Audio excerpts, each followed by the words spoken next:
Donc voici le deuxième épisode de la série de vidéos concernant la morgue 1 du crématoire 2 de Birkenau. Dans cet épisode, nous nous intéresserons aux preuves photographiques. Il existe aussi des preuves photographiques que Vincent Renoir réfute. Voyons cela de plus près. Pour commencer, et je suis d'accord, il existe une barrière au détail que l'on peut enregistrer avec un film, et cette barrière est la granularité du film. C'est exactement la même chose avec un système d'enregistrement numérique de l'image. Un capteur CCD ne pourra fouiller des détails plus petits que ses pixels. Mais également, ce n'est pas parce qu'une photo ne montre pas un détail que ce détail n'existe pas dans la réalité. Voici une photo aérienne issue d'un site de cartographie bien connu. Considérez le bâtiment ovoïde en surbrillance. Il y a des choses autour qui pourraient nous en préciser la fonction. À présent, zoomons dans l'image. Le bâtiment est plus grand, mais les détails ne sont pas plus reconnaissables. Pourtant, il s'agit ici d'une flèche de béton avec des cloches et une croix, et ici une statue de la Vierge, faisant de ce bâtiment une église. Vous ne me croyez pas? Alors voilà une photo depuis le sol. Les objets en question sont parfaitement identifiables à présent. Le bâtiment est sans contestation possible une église. Ce petit exemple permet de montrer qu'une absence de preuve n'est pas la preuve d'une absence. Revenons au Créma 2. La photo aérienne prise à l'été 1944 par la RAF était surtout centrée sur l'usine Buna de Monowitz. Il serait impossible de reconnaître un objet aussi petit qu'une cheminée d'introduction, et ce, même avec un fort agrandissement. Sur ce point, messieurs Keren, McCarthy et Mazal ont tort. Par contre, et là où Vincent Renoir va trop loin, c'est quand il évoque les stéréogrammes de points aléatoires. Car en effet, la stéréoscopie qu'évoquent messieurs Keren, McCarthy et Mazal n'est pas une stéréoscopie de points aléatoires, mais bien une réelle stéréoscopie basée sur deux photos prenant la scène sous des angles légèrement différents. Cette photo montre néanmoins à l'œil nu 4 taches sur les toits des morgues 1 des crématoriums 2 et 3. Mais quelle est la nature de ces taches? Messieurs Keren, McCarthy et Mazal ont formulé des hypothèses en rapport avec la présence dans ou à proximité de ces taches de cheminées d'introduction du Zyklon B. Ces hypothèses sont: piétinement par le personnel du camp chargé de déverser le Zyklon B dans la chambre à gaz, cage contenant les cristaux usagés de Zyklon B, ou du rinçage des cages de Zyklon B.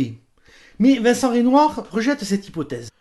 Le Zyklon B étant un acide faible, formule HCN pKa 9,2, il ne se dissocie que très peu dans l'eau, dissoudre étant ici un terme impropre.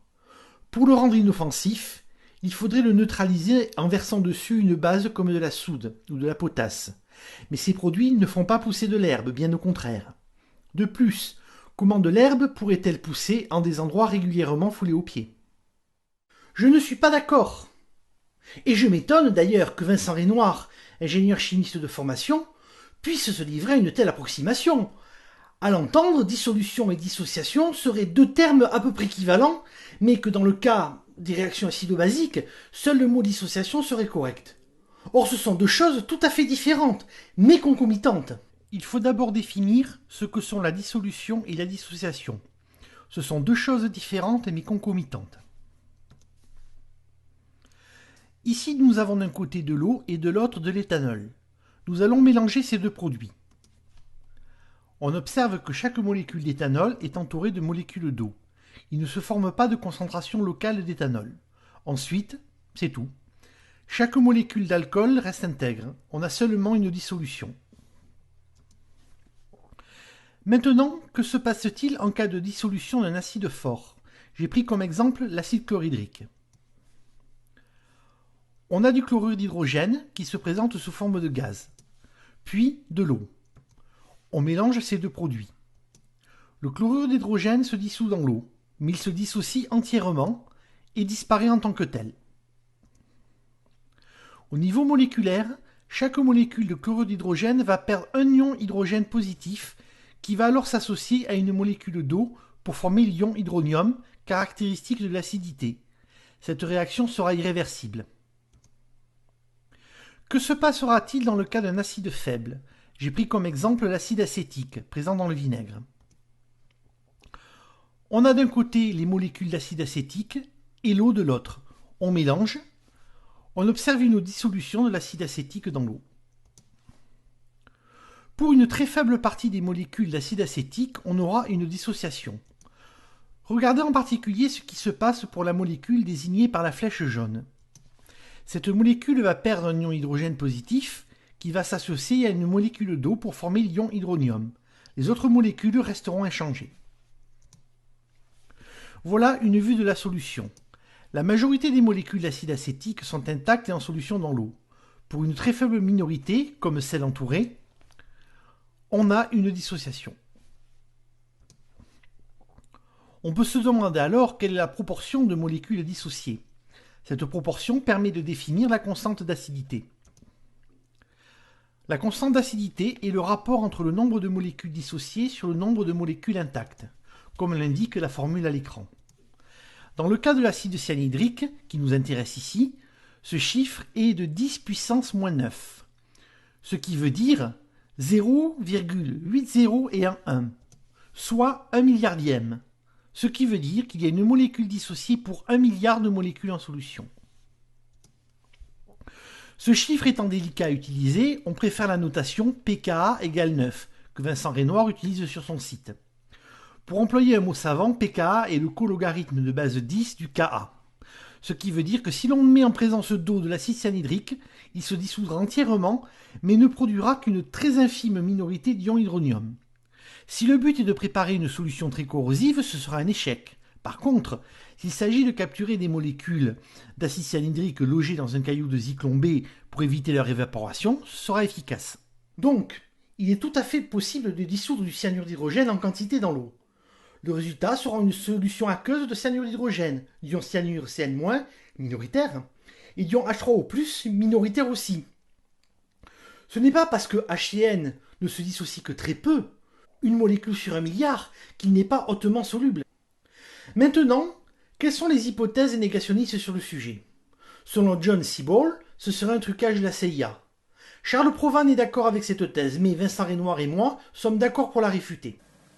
Aujourd'hui encore, les taches noires visibles sur les toits des morgues 1, des crématoires 2 et 3 au camp de Birkenau n'ont aucune explication certaine. John Ball et Charles Provan pensent qu'il s'agit de marques ajoutées après coup par des faussaires. Personnellement, je rejette ce genre d'hypothèse tant qu'il en existe d'autres plus simples. Vincent Renoir a dit plusieurs fois, et c'est tout à son honneur, qu'il rejetait toute théorie du complot. L'hypothèse de John Seaborn est effectivement le type même d'hypothèse formulée dans toutes les théories complotistes, impliquant dans de grands événements les services secrets de puissances occidentales.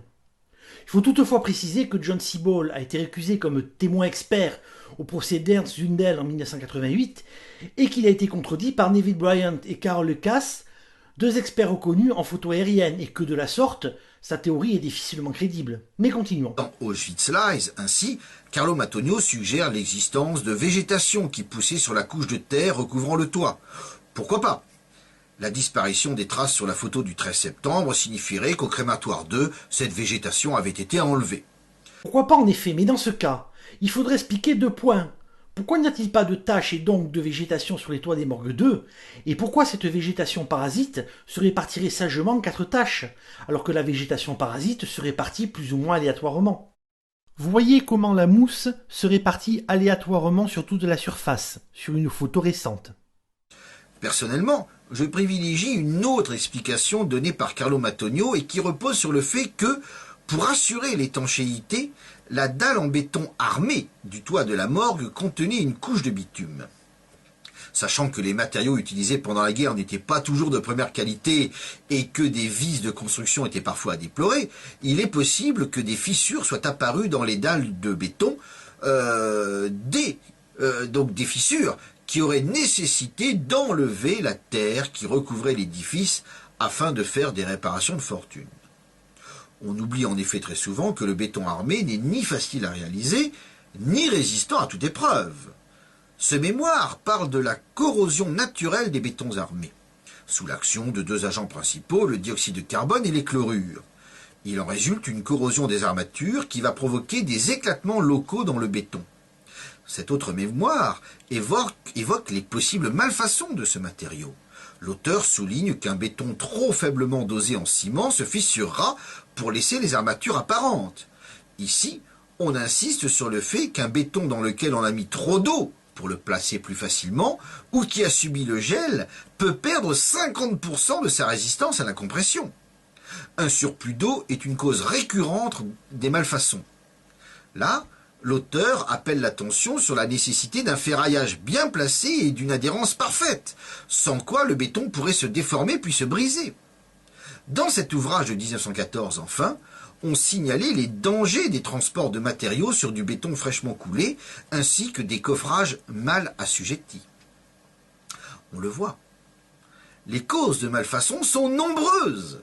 Sachant qu'à Birkenau, les constructions furent menées en pleine période de rationnement et au cours de l'hiver polonais, l'hypothèse de défaut est concevable. Autre hypothèse évoquée, une fissuration du béton. En effet, la dalle du toit est constituée de 2 couches de béton prenant en sandwich une couche de papier bitumineux. Sur cette vue, on voit la structure de la dalle, avec une couche inférieure de béton de gravier, une couche de papier bitumineux et une très fine couche de béton de sable. Il serait possible que cette couche très fine de béton effectivement se soit fissurée, d'autant que le gel a gêné les travaux et a retardé le décoffrage de cette dalle. Par contre, comme on l'a vu, cette couche supérieure de béton est extrêmement fine et ne comporte pas de ferraillage. C'est un simple revêtement. Les hypothèses de fissuration dues à l'interaction chimique avec les fers à béton est ici à exclure. L'analyse des taches montre que celles-ci sont situées sur ou proche de l'axe central du toit, c'est-à-dire là où la dalle reposait sur les piliers de soutènement. On peut imaginer que la compression et les déformations subséquentes aient endommagé le toit, découvrant le ferraillage, voire par endroits la couche de bitume.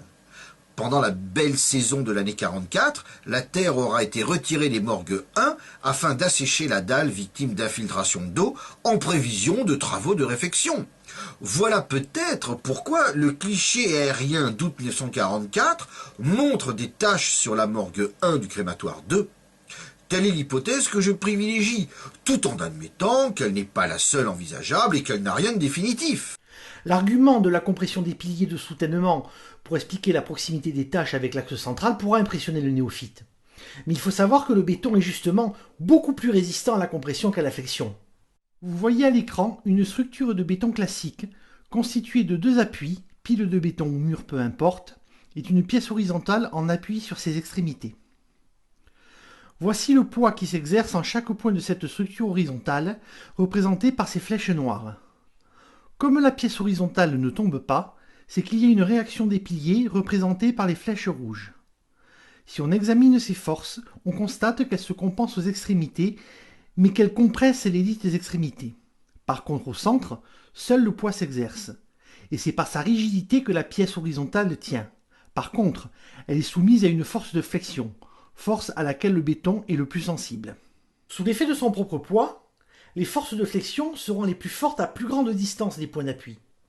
Les taches devraient donc se trouver soit entre les piliers, soit à mi-distance entre l'axe central et les bords, soutenus par la maçonnerie des murs. De plus, la dalle ne repose pas directement sur les piliers de soutènement, mais sur une poutre centrale de béton armé, qui, elle, repose sur les piliers. On voit ici la poutre de béton armé soutenant le toit. On voit donc difficilement pourquoi le béton se serait spontanément fissuré. Justement là où la dalle est la plus solide et ne subit que des forces de compression, et pas là où elle est le plus fragile et la plus susceptible de subir des forces de flexion. De plus, le toit de la morgue 2, plus large, et donc présentant une portée plus importante, ne présente pas ces fissures. Et c'est la même chose au crématoire toit. Morgue 2 sans tache et tache sur la morgue 1. L'hypothèse du béton fissuré s'expliquerait alors par le piétinement du toit. Le béton fin supérieur aurait cédé à force d'être foulé au pied. Il y a 4 taches sur les 2 morgues 1 des crématoires 2 et 3. 4 comme les systèmes d'introduction du Zyklon B. Et aucune tache sur les morgues des crémas 2 et 3. J'y vois la preuve, si la fissuration du béton est effectivement la cause de ces taches, que le béton a été piétiné à 4 endroits, comme les 4 orifices d'introduction du Zyklon B, et uniquement sur les morgues 1, pièces présentées par l'historiographie comme les chambres à gaz. Mais il existe un fait capital à surtout ne pas négliger. C'est que le toit était recouvert de terre. On peut songer que c'était une terre battue, identique à celle du carreau du camp, car elle a la même apparence que le reste sur les photos aériennes.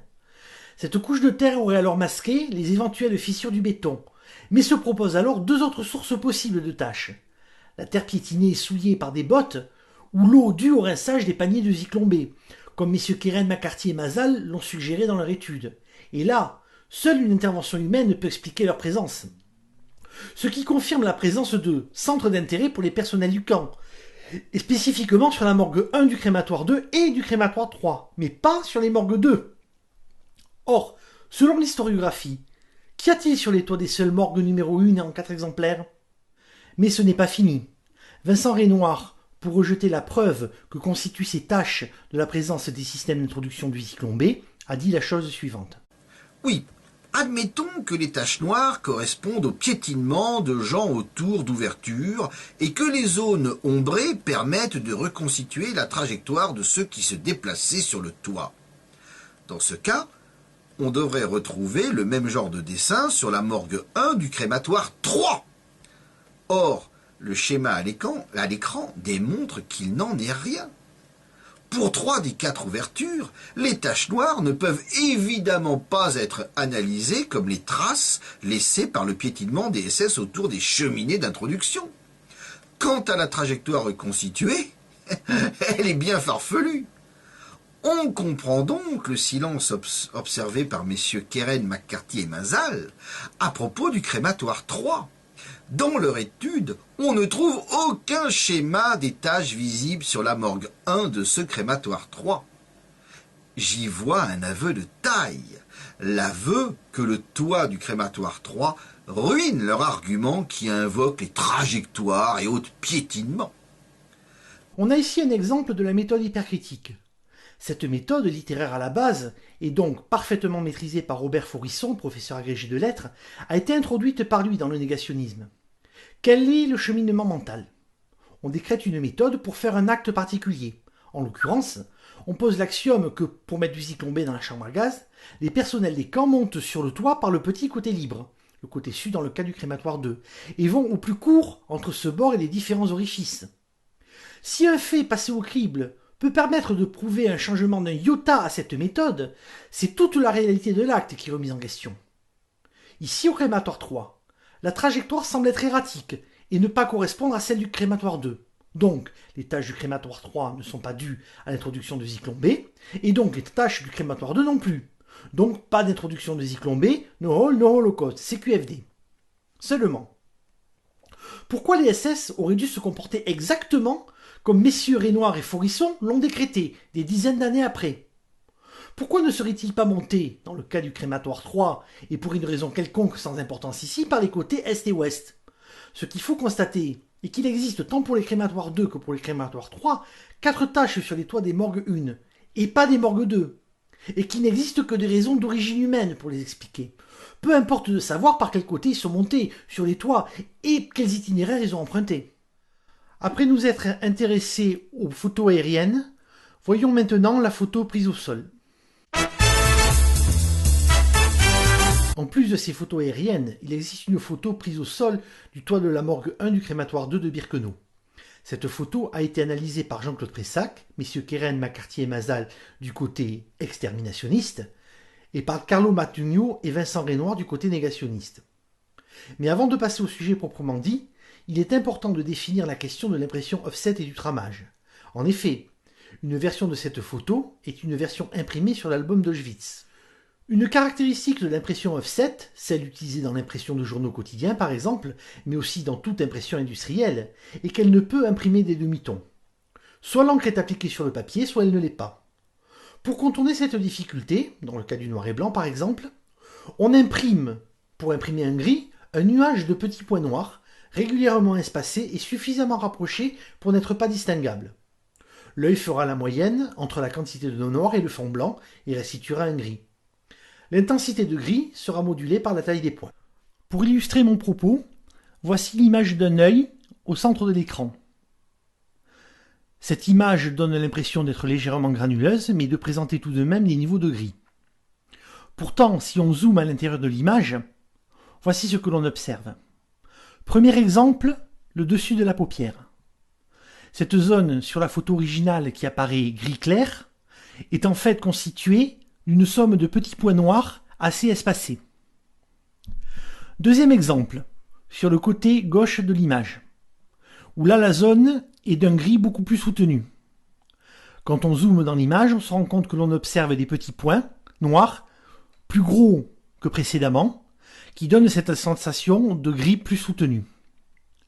Maintenant, si on zoome au niveau de la pupille de l'œil, là on se rend compte qu'on a une image complètement noire au milieu, c'est la couleur de la pupille, et autour, les nuances de gris qui sont rendues par des points de taille différentes. Néanmoins, ce principe a ses limites. En effet, plus les points seront rapprochés, et plus la photo pourra fournir de détails. Mais les points de trame auront d'autant moins de place pour prendre une grande quantité de tailles différentes, ce qui se traduira par un nivellement des niveaux de gris, que pourra prendre l'image. Autre limite, un détail dont la taille sera de l'ordre de grandeur du pas de trame sera très mal retranscrit et sera totalement noir. Il sera impossible de rendre des niveaux de gris comme le montre cette photo, avec 2 pas de trame différents. Dans l'image de droite, la trame est suffisamment fine pour rendre sans distorsion colorimétrique cette roue de voiture. Notez par exemple le dégradé de gris de la gorge autour de ce boulon.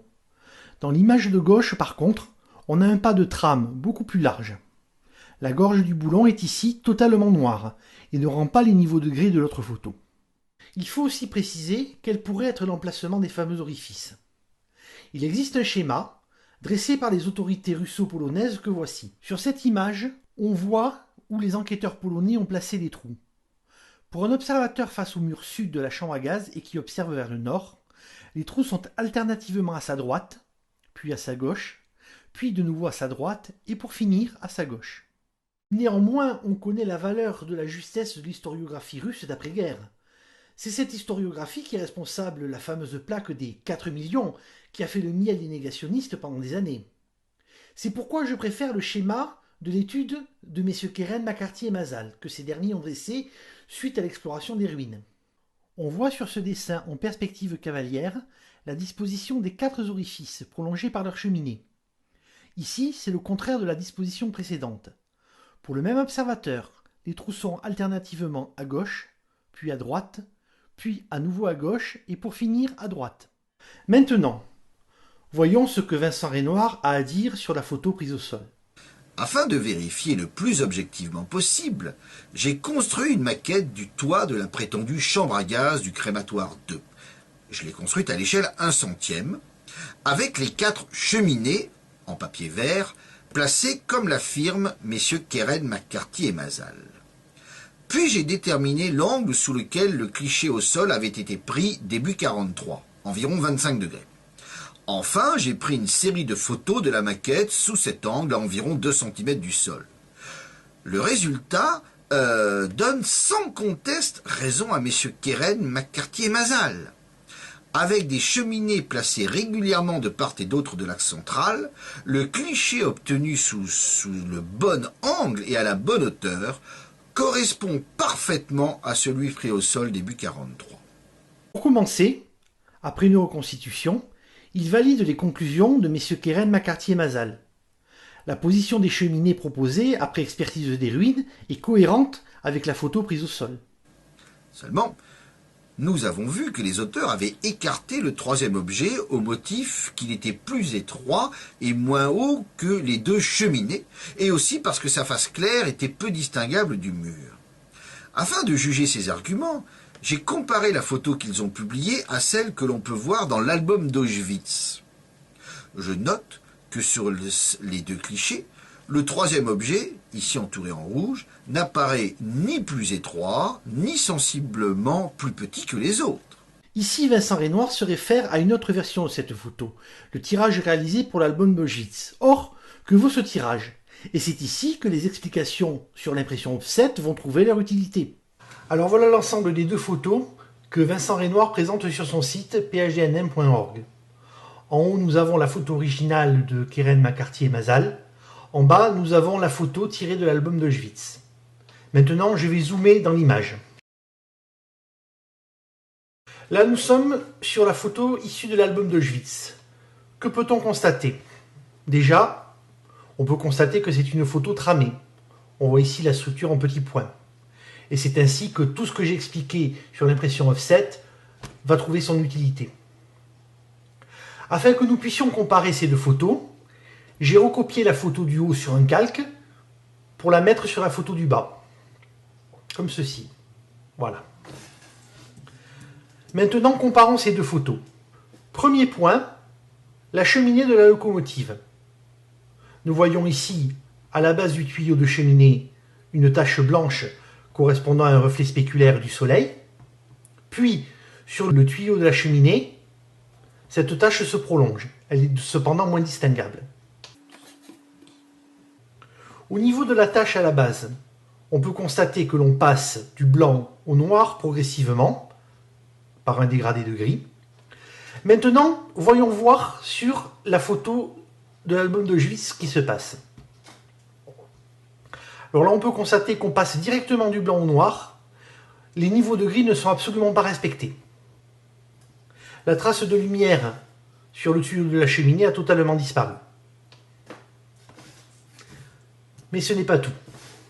Sur la photo originale, on peut constater que le mur, ici, est beaucoup plus clair que le mur ici, avec une ligne de séparation nette entre ces deux fenêtres.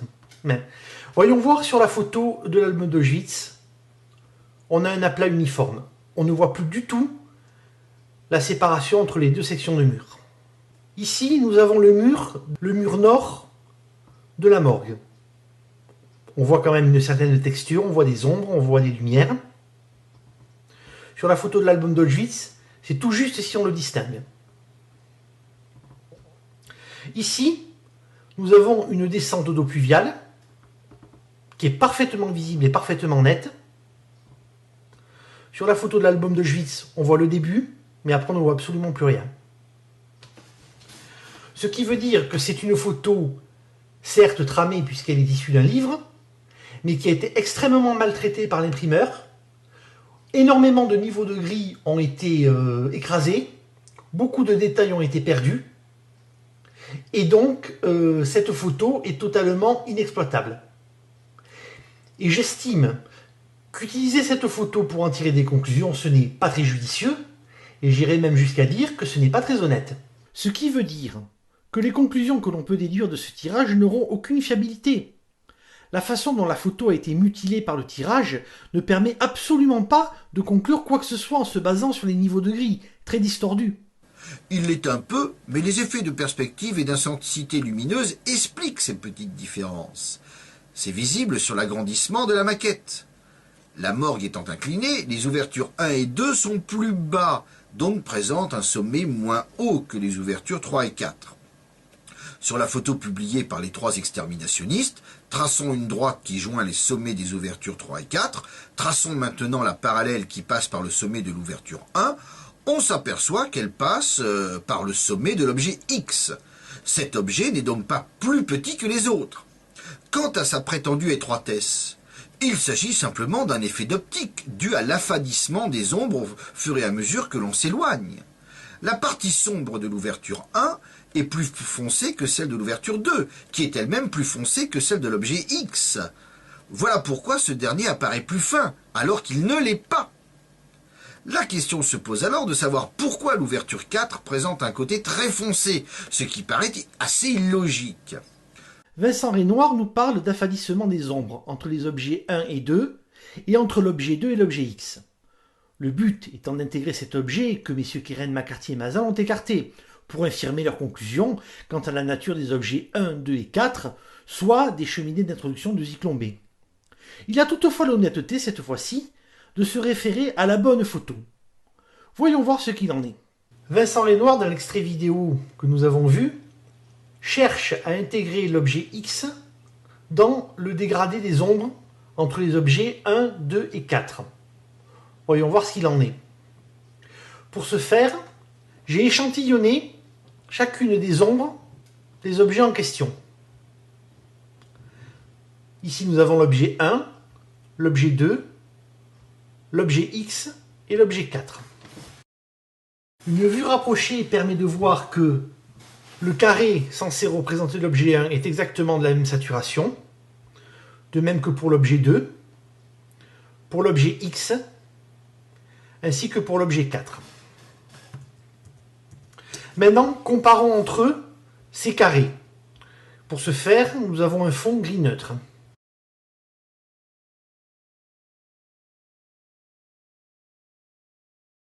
Alors voilà les objets en question.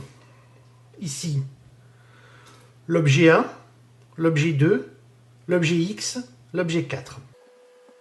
On peut constater effectivement entre les objets 1, 2, un dégradé d'ombre que l'on retrouve également entre l'objet 2 et l'objet 4. Normalement, l'objet X, pour s'intégrer à ce dégradé, devrait se situer entre ces deux carrés.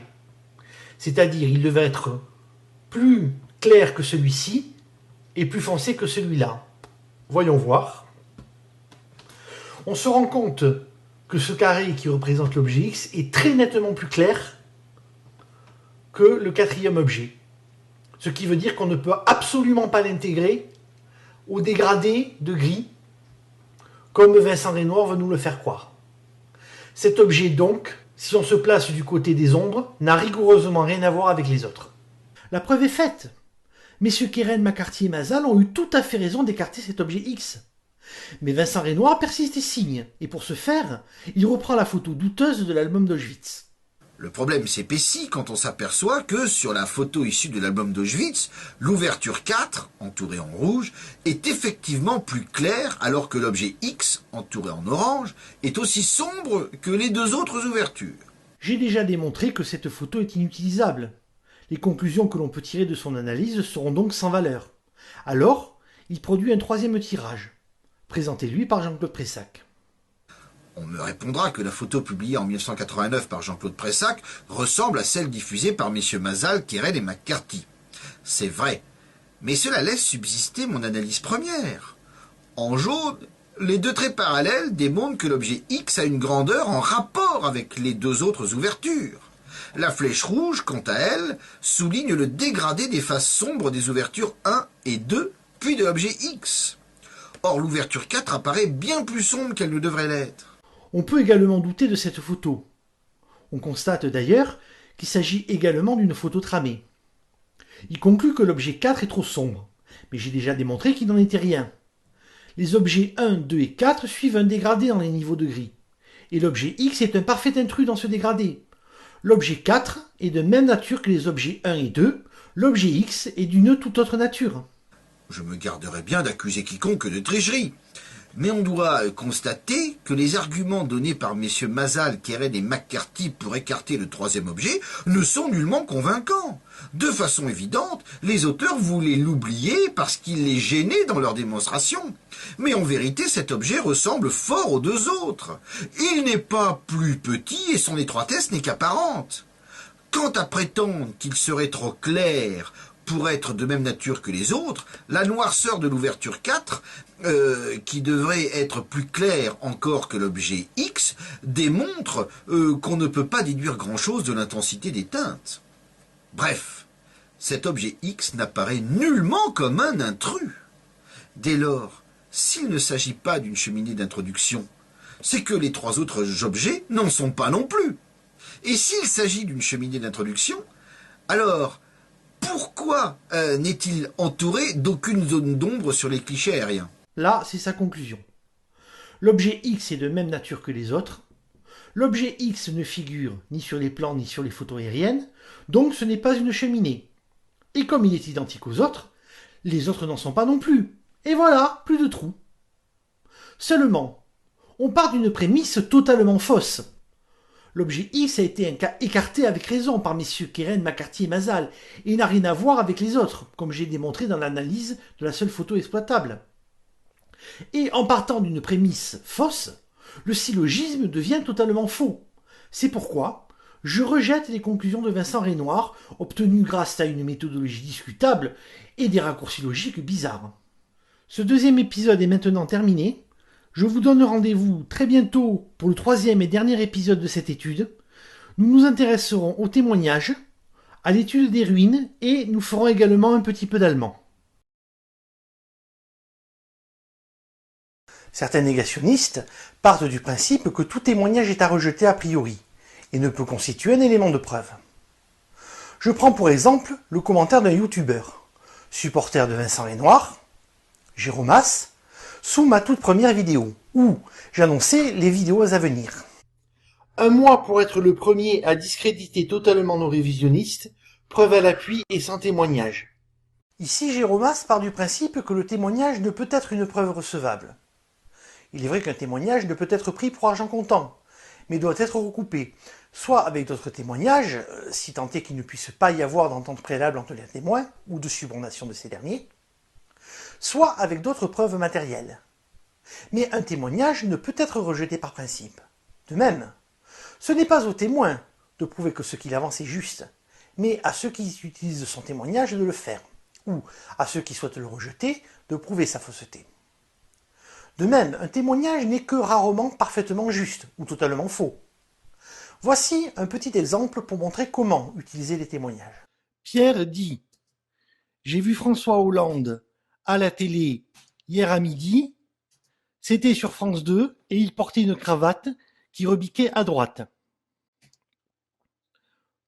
Paul dit « J'ai vu François Hollande à la télé hier à 12h30, c'était sur France 3 et il portait une cravate qui rebiquait à gauche. » Devant ces témoignages, il y a deux attitudes.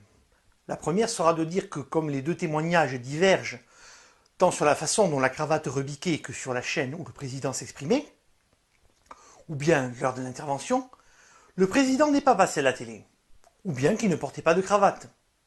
C'est la méthode négationniste. Et puis, il y en a une autre, prendre les points communs. François Hollande est passé à la télé, l'allocution a eu lieu sûrement entre 12h et 12h30, ayant pu commencer avant 12h et se terminer après 12h30. Le président avait des problèmes avec sa cravate. Cet exemple montre que l'on ne doit pas s'attacher aux différences pour tout rejeter. Un témoin décrivant une chose hors de son domaine de compétence le décrira avec ces mots. Si je vous montre cet objet, et que je vous demande une description sans dessin, aurais-je de description identique? J'en doute. Un négationniste se basera alors sur ces témoignages divergents pour réfuter l'existence de cet objet. Or, cet objet existe réellement. C'est un redresseur électrique de forte puissance à vapeur de mercure, utilisé autrefois pour alimenter les moteurs de métro. Précédemment, j'avais dit que la brochure de Charles Provan n'était pas à rejeter entièrement. Je ne parle pas de sa thèse sur le secret, qui est à rejeter et sur laquelle je ne reviendrai pas. Je parle des témoignages qu'il a compilés. Voici une liste de témoins compilés par Charles Provan. Nous avons des membres du Sonderkommando, Leventhal, Tauber, Oller, des SS, Aumeyer, Herbert, Munch et Rudolf Heuss, des déportés ordinaires, Yehuda Bacon, Mikos Nisli, ainsi qu'un technicien civil, Karl Schulz de Tops et Fils.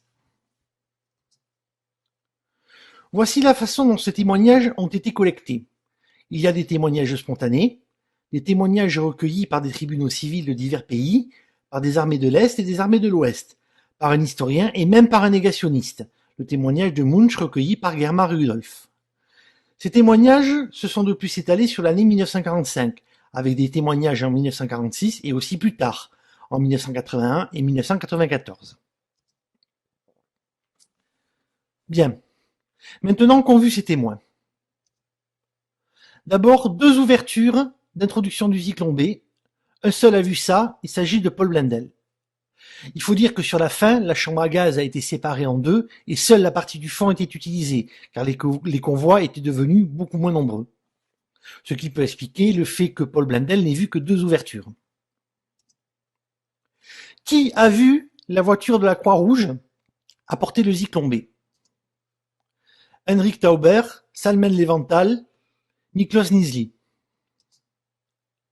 Qui a vu les paniers contenant les cristaux de Zyklon B? Henrik Tauber, Joseph Herbert, à noter, un Sonderkommando et un SS. Qui a vu des colonnes grillagées? Joseph Herbert, Henrik Tauber, Karl Morgen, Paul Blendel et Philippe Müller.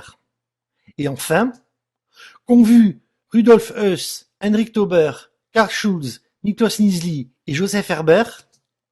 Ils ont vu 4 ouvertures. Je ne lis pas tous les témoignages car ce serait trop long et fastidieux. Ceux que ça intéresse pourront les retrouver facilement. Si on examine ces témoignages, on constatera la diversité de leur origine, anciens du Sonderkommando, techniciens, SS du camp, anciens détenus, et de la façon dont ils ont été collectés. Témoignages spontanés, interrogatoires par divers pays, par des armées ou par des tribunaux. On peut aussi constater des différences dans les témoignages. Ceci prouve qu'ils ne sont pas l'expression d'une improbable thèse officielle. En effet, il aurait été extrêmement difficile de suborner tous ces témoins et de leur fournir à chacun des versions suffisamment différentes pour ne pas passer pour préécrites et suffisamment proches pour être cohérentes. L'analyse de ces témoignages, analyse d'objectifs avec recoupement, tend à prouver l'existence tant des orifices d'introduction que de systèmes complets, avec colonnes grillagées, panier pour pouvoir retirer ensuite le zyklon B usagé. L'argumentaire négationniste se basera sur les différences de description pour tout rejeter. Or, souvenez-vous de l'exemple du redresseur. Ces témoins n'avaient jamais vu de tels équipements. Ils les décrivaient donc avec leurs mots à eux, ce qui explique les différences de description. Alors se pose le problème du témoignage de Michel Coula.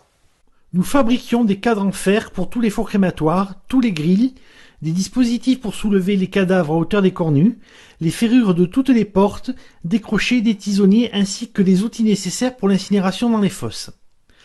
Les plombiers y installaient les conduites d'eau et les canalisations. La plupart de ces travaux figurent d'ailleurs dans le livre des commandes. On a notamment exécuté à la serrurerie de fausses douches destinées aux chambres à gaz ainsi que des tubes grillagés servant à l'injection du contenu des boîtes à gaz. C'étaient des tubes hauts d'environ 3 mètres, de section carrée de 70 cm de côté. Le contenu de la boîte était versé dans l'entonnoir de répartition de manière que le zyklon se répande uniformément. Il a en plus fourni un schéma sur l'équipement sur lequel il a travaillé. Donc voilà le schéma tracé par Michel Coula sur l'équipement sur lequel il a travaillé. Donc on peut constater qu'il s'agit de 2 tubes de section carrée, gigognes, d'une hauteur de 3 mètres, réalisés en grillage tendu sur des barres métalliques et reliés entre eux par des entretoises. Le tube le plus large fait 70 cm de côté. De plus, Michel Coula a fabriqué un panier, lui aussi en grillage, destiné à s'insérer dans le tube intérieur. On sait que, et je vous renvoie au premier épisode de cette série, qu'il y a eu un équipement pareil commandé à la serrurerie, et le chef de projet était le détenu tchèque Mirek Vintar. Alors se posent beaucoup de questions qui n'ont pas de réponse. Michel Coula, a-t-il vu cet équipement installé? Y a-t-il eu d'autres équipements similaires? Quand cet équipement a-t-il été terminé? Car rien n'empêche de dire que ce matériel était un prototype, ou bien un premier jet qui a été modifié par la suite. En effet, et c'est le juge Conrad Morgan de la SS qui l'estime, ces équipements étaient extrêmement simples à fabriquer. La fabrication de prototypes successifs et la modification de ces prototypes étaient tout à fait à la portée de l'atelier de serrurerie. Oui, je vais vous dire à ce sujet, monsieur Ponger. Juste un instant. Cette installation, à mon avis, n'était pas très moderne, au moins pas trop compliquée. Mais c'était une construction très simple, parce que les soi-disant chambres à gaz étaient de simples caves qui avaient été construites en ciment. Les installations étaient plutôt primitives, et le gaz était inséré sous forme cristalline par un puits spécial qui descendait de haut en bas. Par conséquent, c'étaient des installations qu'ils auraient pu construire avec leurs propres moyens à leur disposition, avec quelques outils. Autre question. Combien de temps Michel Coula est-il resté à la serrurerie? En effet, le livre témoignage de Rudolf Verba montre à quel point il était facile de changer de commando pour un oui ou pour un non. Une punition pour passer dans un commando pénible, ou un coup de chance pour passer dans un commando moins désagréable. Ainsi, Rudolf Verba passa successivement de la gestion du stock de vivres à un commando de Buna, puis au Canada, puis à la rampe, pour passer ensuite à l'administration du camp de quarantaine, avant son évasion. On peut donc tout à fait envisager que Michel Coula n'a pas passé tout son temps de détention à la serrurerie, et qu'il n'a vu qu'une partie de la réalisation de l'équipement. Or, en quoi le témoignage de Michel Coula pose-t-il un problème? Selon les négationnistes, ce témoignage implique que la colonne grillagée devait dépasser du plafond, 3 mètres de haut pour un plafond de 2 mètres 40, et donc le traverser. Ce qui implique un orifice d'au moins 70 cm de côté. Or, le témoignage de Karl Schulz parle d'orifices d'environ 25 cm de côté d'une part, et ensuite, l'expertise de messieurs Keren, McCarthy et Mazal révèle des orifices d'environ 50 cm de côté. Donc, logique négationniste, on a une discordance entre les sources, donc ceci démontre l'inexistence du dispositif. Mais, M. Schulz avait-il à mettre avec lui? Il était là pour installer la ventilation. Les orifices n'étaient pas son centre d'intérêt. De plus, Les dimensions qu'il donne du local sont aussi inexactes. Question. Parlez de l'agencement intérieur de la chambre à gaz. Réponse. Le bâtiment était large de 8 mètres et long de 30 mètres. L'intérieur était complètement vide. La hauteur était de 2,60 m. Au plafond, il y avait 4 ouvertures carrées de 25 par 25 cm. On peut donc douter de son sens des distances. Quant à Michel Coula, il n'a pas vu son système installé, et rien ne prouve que ce système précisément était utilisé en l'état. Il y a également un témoignage à écarter en ce qui concerne les orifices d'introduction. Il s'agit du témoignage de Rudolf Werba justement, car ce dernier n'était pas membre du Sonderkommando. Il a été utilisé dans plusieurs commandos différents, comme on vient de le voir, et le dessin qu'il a tracé après son évasion prouve qu'il n'a jamais vu de lui-même les crématoires, mais qu'il s'agit d'un témoignage de seconde main. Il a en effet raconté ce que des membres du Sonderkommando, comme Philippe Müller, lui ont raconté. En conclusion sur les témoignages, il y a des témoignages concordants de personnes ayant vu de leurs yeux les orifices et des dispositifs d'introduction du cyclone B, constitués d'une partie femelle, la colonne grillagée, ainsi que de la partie mâle, le panier contenant les granulés de Zyklon B. Ces témoignages proviennent de différents types de témoins et ont été recueillis par diverses instances. Ce fait, ainsi que la présence de différences mineures dans les témoignages, prouvent leur authenticité. À présent, après avoir étudié les preuves photographiques lors du dernier épisode, puis les preuves testimoniales, nous allons étudier les ruines pour y rechercher des vestiges de ces orifices. À présent, étudions les ruines dans leur état actuel. Mais pour commencer, il convient de s'intéresser à la structure du béton armé de la dalle de toit. On voit ici sur cette photo du chantier du crématoire 2 le ferraillage utilisé. Il s'agissait d'un treillis métallique à mailles carrées. Ce qui veut dire que, pour aménager des ouvertures, il aurait fallu couper les barres à leur niveau et ou les recourber. Maintenant, il convient d'analyser les conséquences de l'explosion visant à détruire ces bâtiments. L'explosion a littéralement soulevé le toit, qui s'est déplacé et fracturé dans sa chute. Voici un schéma extrait de l'étude de messieurs Keren, McCarthy et Mazal. On y voit comment le plafond s'est fracturé en 6 morceaux et comment ces 6 morceaux se sont mélangés. Sur cette photo du site, on retrouve les 6 morceaux. On voit ici sur ces photos comment s'est déplacé le toit. Le coin sud-ouest a avancé. Il est évident que, vu que le toit a été fracturé, les barres de ferraillage l'ont été aussi. Mais elles n'ont pas été sectionnées, mais étirées et rompues par les mouvements des masses de béton. En effet, la façon dont cette dalle a été soulevée et déplacée montre que ce sont des explosifs déflagrants, probablement de la donarite, qui ont été utilisés, et pas des explosifs brisants, comme le TNT, car, dans ce cas, le plafond aurait été réduit en de multiples petits morceaux, qui se seraient effondrés et que l'on retrouverait au fond. Il n'y aurait plus alors qu'un trou rempli de gravats. Ce qui veut dire que l'explosion n'a pas en elle-même sectionné les barres de ferraillage. On voit nettement que les barres ont été amincies jusqu'à la rupture. On peut imputer cette section aux conséquences de l'explosion. L'explosion a donc considérablement endommagé cette dalle, nettement plus que le plafond de la salle des fours du crématoire 3, ce qui explique que ce plafond montre encore des trous bien délimités. On voit que le plafond est presque d'un seul tenant. Aucune fissure n'a eu lieu à proximité du trou ou à son niveau. Ici, les dégâts sont nettement plus importants. Il est donc parfaitement explicable que l'on ne puisse retrouver des trous parfaitement définis, comme à la salle des fours du crématoire 3, nettement moins endommagés. Or, des signes de présence d'orifices antérieurs à l'explosion existent. Nous allons le voir en explorant ces ruines. Pour commencer, nous allons regarder la zone qui pourrait, selon la reconstitution de messieurs Keren, McCarthy et Mazal, correspondre au 4e trou, soit le trou le plus près de l'entrée de la chambre à gaz, le trou situé au nord. On peut observer un cadre formé en haut, en bas et sur les côtés de barres continues. Puis, sur les côtés, les barres sont recourbées, laissant un espace libre de ferraillage. En bas à droite, le trou se prolonge par un manque de béton, mais là, on peut constater que le ferraillage est toujours présent. De même sur le côté gauche. En examinant les barres recourbées, on peut constater que la barre du milieu, à droite, est recourbée vers le bas. Il est donc impossible que cette torsion ait été imposée par le souffle de l'explosion, car, dans ce cas, elle aurait été recourbée vers le haut. De même sur le côté gauche. La position de cet orifice est compatible avec la position estimée du trou numéro 4, selon messieurs Keren, McCarthy et Mazal, et validée par simulation confrontée avec la photo au sol. On peut donc tout à fait considérer que ce trou est un vestige de l'orifice numéro 4 d'introduction du zyklon B, et non une craquelure provoquée par l'explosion. Ici, on a un trou postérieur à l'explosion. En effet, on peut constater ces deux barres de ferraillage recourbées vers le haut et de pleine longueur. Il est possible que ce trou ait été pratiqué suite à l'explosion, pour accéder ci-dessous en exploitant une craquelure. Maintenant, nous allons examiner le trou numéro 2. Il faut savoir que ce trou se trouve sur le trajet d'un trait de fracture de la dalle de béton. Vous voyez le toit de la chambre à gaz tel qu'il est aujourd'hui. Le trou numéro 2 se trouverait à cet endroit. On voit nettement qu'une ligne de fracture passe au niveau du trou. On voit sur cette vue dans l'axe sud-nord le coin nord-est. On peut voir les deux barres de ferraillage sur les parois nord et est, sectionnées nettement et recourbées vers l'intérieur. Sur ce trou, il y a des gros morceaux de gravat qui recouvrent l'ouverture.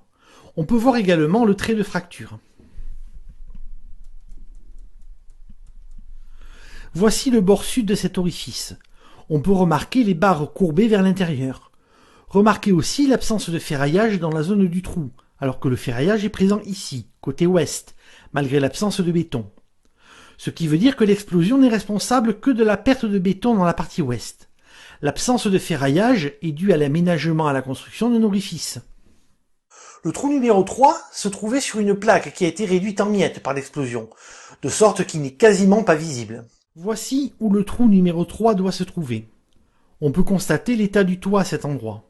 Rien à voir avec le toit de la salle des fours du crématoire. Maintenant, il est temps de s'intéresser au trou numéro 1. Voici une photo de cet orifice.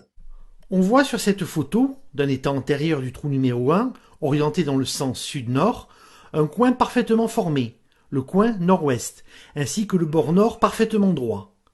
Dans le coin sud-est, on remarque une zone où le ferraillage est toujours présent, alors que le béton est parti. Comme au trou numéro 2, ce manque de béton est dû à l'explosion. Par contre, l'absence de ferraillage au centre du trou prouve bien que ce dernier est d'origine, en plus de la présence d'un coin bien défini et d'un bord droit. Notez tout particulièrement le motif en M que forme le béton fin au nord du bord nord. Retenez cette forme caractéristique car ce sera important pour la suite. Voici une autre image que j'avais déjà montrée pour la structure de la dalle en deux couches de béton séparées par une couche de papier bitumineux. Cette image est en fait une image du bord nord du trou numéro 1. Remarquez en particulier ce motif en M, caractéristique, que l'on a vu sur l'image précédente. On constate ici que l'on a, comme aux deux autres trous, une barre de fer coupée nettement et recourbée vers l'intérieur. À proximité se trouve une barre entière. La barre sectionnée l'a été volontairement et non du fait de l'explosion. Au coin sud-ouest, la situation s'est aggravée. En effet, les barres de ferraillage ont partiellement été retirées. L'état de ce trou a donc évolué par rapport à l'état précédent. Il faut dire que ce trou est devenu une voie d'accès au-dessous des ruines, comme le montre cette image de Vincent Renoir se glissant sous la dalle. Maintenant, voyons ce que Vincent Renoir a à dire sur cette ouverture. Nous plaçons à l'extrémité. Voici la dalle de béton armée qui servait de toit telle qu'elle nous apparaît aujourd'hui. Elle est brisée en de multiples endroits. Déplaçons-nous sur la gauche. On voit la dalle, et si l'on accepte le trou recouvert sur lequel nous reviendrons, aucun orifice suspect n'apparaît. Changeons de point de vue. Voici la dalle avec le trou recouvert d'une plaque métallique. Ailleurs, on ne voit rien de suspect.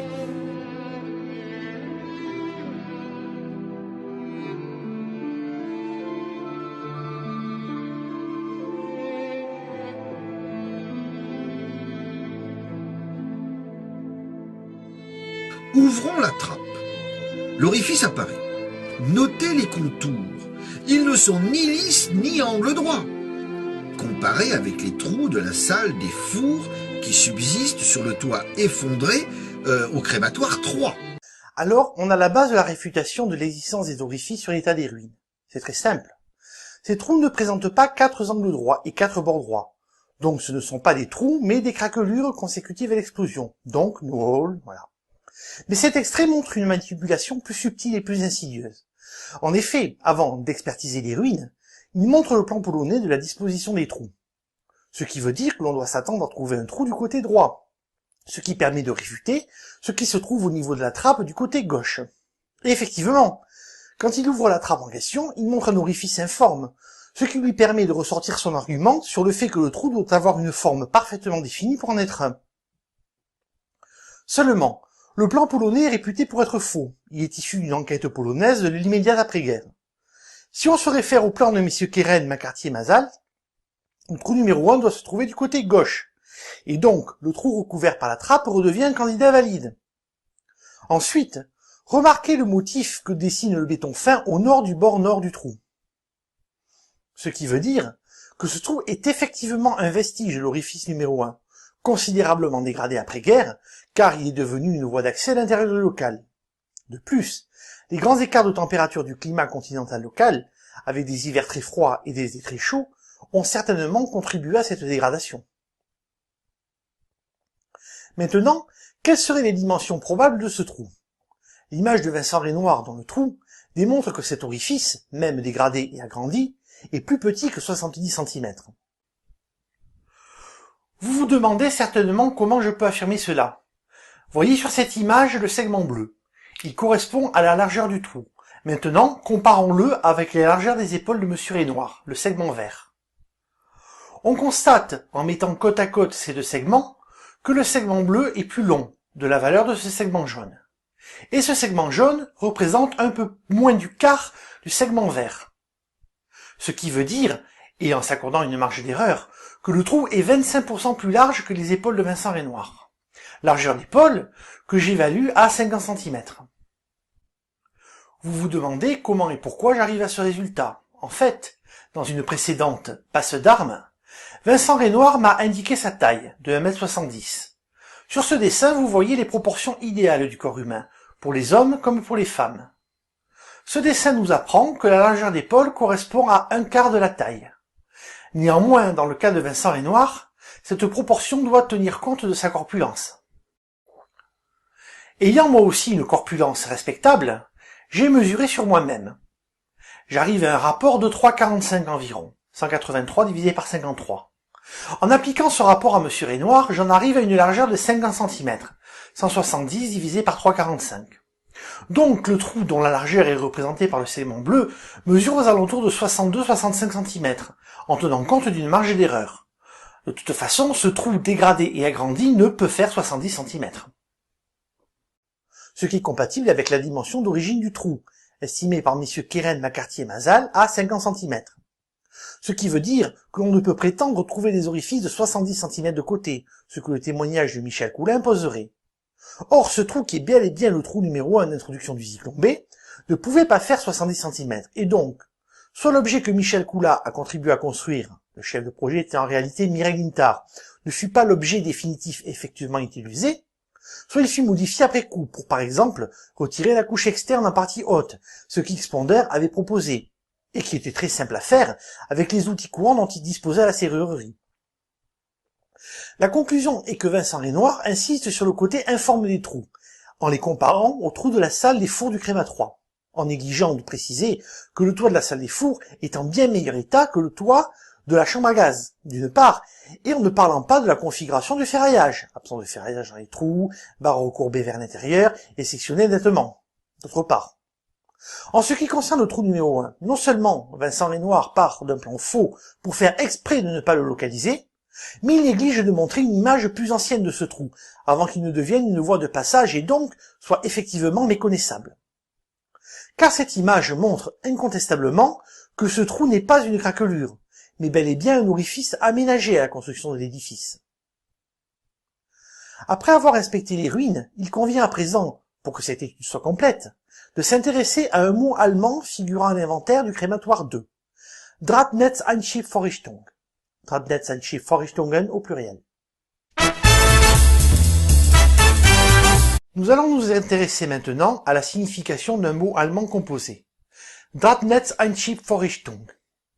Ce mot figure à l'inventaire dressé à la livraison du créma 2. Voici donc l'inventaire du crématorium 2. On peut noter sur la colonne de gauche les différentes pièces, numérotées de 1 à 7, avec à côté leur dénomination. Notez que sur les pièces 1 et 2, seuls sont marqués les mots Leichenkeller. Notez qu'il n'y a pas de troisième à Leichenkeller, ce qui veut dire que cette pièce prévu pour être une morgue à l'origine, a été subdivisé en plusieurs pièces. Ce que démontre le plan de Walter Desjacaux, et ce qui prouve que le blueprint original est faux. Puis nous avons, dans la partie droite, les items qui ont été inventoriés dans ces pièces. Nous pouvons remarquer à la troisième colonne, il s'agit donc de lampes, que pour la première pièce nous avons 16 lampes, pour la deuxième pièce nous avons 10 lampes. Un peu plus loin nous avons les robinets, donc nous avons 5 robinets pour la première pièce, 3 robinets pour la deuxième pièce.